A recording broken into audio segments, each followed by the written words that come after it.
erayada ku jira heesta madasha ka daaran boorarka ay wataan dibadbaxayaasha iyo dareenka ka qaybgalayaasha dhammaan waxaa taageero loogu muujinayaa hadalkii madaxweyne maxamed cabdulaahi farmaajo uu ka horjeediyey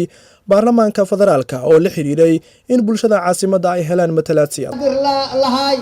laakiin minaan midoobi weynaana rajadu waa sii dhaqaaqee halla midoobo meeshi ka sii foogay maare minaan midoobi weynaana meeshi ka sii foogay maare.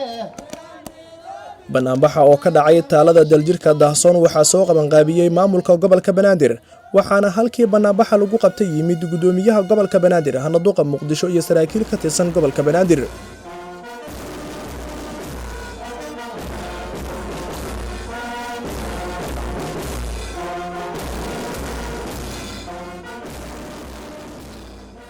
dibadbaxayaasha oo u badnaa haween degmooyinka gobolka banaadir isaga yimid ayaa baarlamaanka federaalka labadiisa gole waxay u direen fariin. haweenkaasna waxaa ka mid ahaa xaawo shariif xasan oo ii warantay. war annaga nabad baan rabnaa madaxweynaha naga qalqalaasa naga gelinina hadalkiisa xun ha qaadina haddaad tihiin barlamaan shalay idinkaa doorateen maantana macnaa in hadal kale aa keentin ma aha miyaan danqanin jirkiinna miyaan soomaali nabadeed aadan rabin برلمانك أنا محن كل هذا يا والإلهي كعب صدى هداد بهن برلمانك نكى الشرع إنك عادارتين بتاعنا ما أنتنا أنا قاعد أحكي لك هذا 8 سنة أوضر لها محمد عبد الله فرماجو qaar kale oo ka mid ah dadkii isku soo baxay ayaa baarlamaanka federaalka u jeediyay in baaqa madaxweynaha ay qaataan oo bulshada caasimadda ay helaan matalaad siyaasadeed. magacayga haddaan ku bilaabo gudoomiyaha naafada degmada Kaaraan waxaa halkan ku aydaynaa go'aankii madaxweynaha oo shalay xildhibaanada horteeda ka sheegay maqaamka gobolka banaadir madaxweyne go'aankaada bulshada gobolka banaadir iyo bulshada Soomaaliyeed way taageersan tahay. annaga cod dheer waxaan ku dhahaynaa annaga matalaadaan rabnaa annaga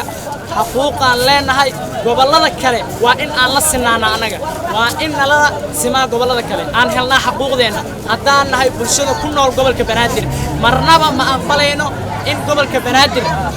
todobo laga siiyo baarlamaanka jamhuuriyadda todobo xubnood oo loo qaybiyo hadana 4.5 in laga baxaan rabnaa anaga madaxweynaha hadalkiisana waa soo dhaweynayna.